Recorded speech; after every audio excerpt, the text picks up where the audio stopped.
Сәлем достар. Әлемде сағат сайын қызықты оқиғалар болып тұрады. Бірақ оны бәрі бірдей көре бермейді.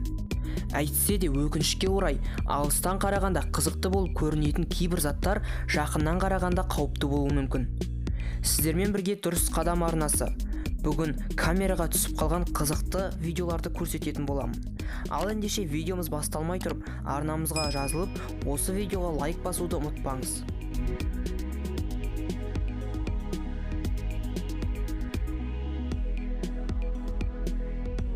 Электр қуаты көзге көрінбейтін, өте мықты соққы бере алатын күш. Оны осы видео арқылы байқауға болады.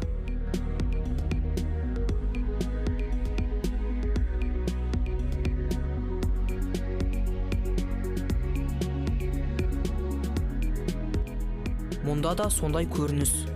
Жоғары вольтты электр желісінде арнайы тұтқалар көтеріледі. Электр қуаты жоғары болғандықтан тұтқалар көтерілгенде осындай көрініс пайда болады.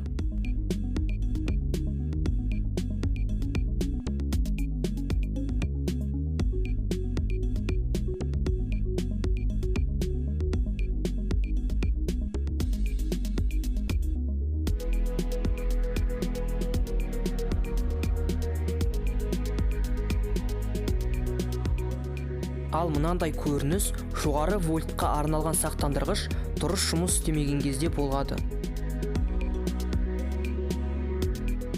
Ал мына видеоның авторы электр сымында отырған осыншама құсты видеоға түсіремін деп ойлаған.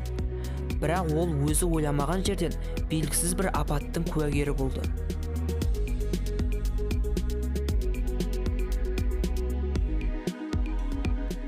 Соған қарағанда құстардың осылай көп отыруы электр сымына күш түсірген сияқты. Егер бағанадағы сымға қоқыс тұрып қалса, онда бұған немқұрайлы қарауға болмайды. Кезекті видеодағы қытайлықтар осындай жағдайға тап болды. Және оны алуға тырысқан жоқ. Жай ғана қоқысты дрон арқылы өртей салды.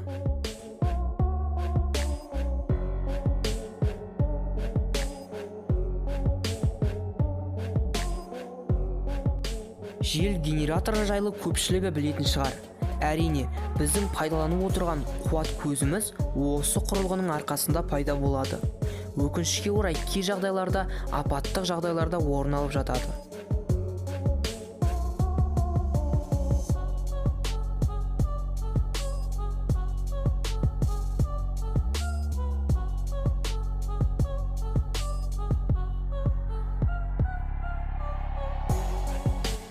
Кейбір адамдар жел генераторы қаншалықты үлкен болса, соншалықты қауіпсіз әрі мықты деп ойлауы мүмкін. Бірақ олай емес.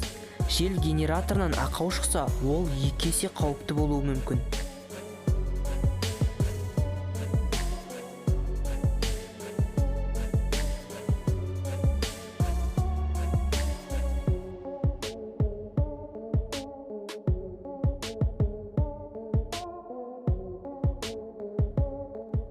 Ал бұл жерде мүлде бөлек жағдай.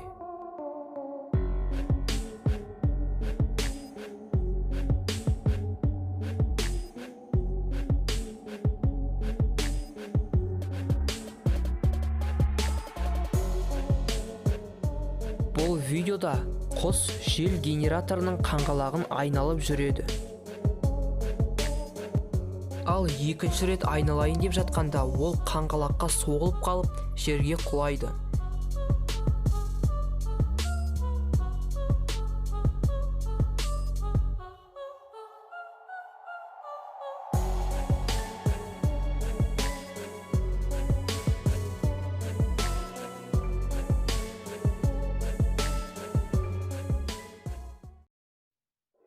Шағалалар өте қатыгез.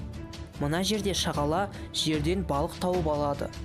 Және көп ойланбай оны қылғыта салады. Ал бұл жерде шағала қоянды шайнамай-ақ жұтады.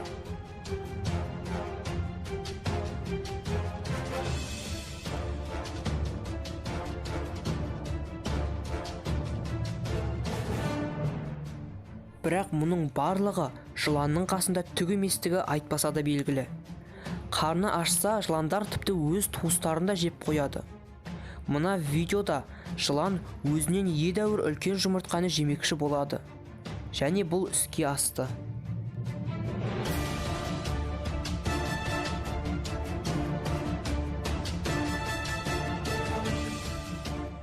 Достар, видео ұнаса арнамызға жазылып, осы видеоға лайк басып, және бұл видеоны жақын достарыңызбен бөлісуді ұмытпаңыз. Сіздермен бірге дұрыс қадам арнасы келесі видеода кездескенше.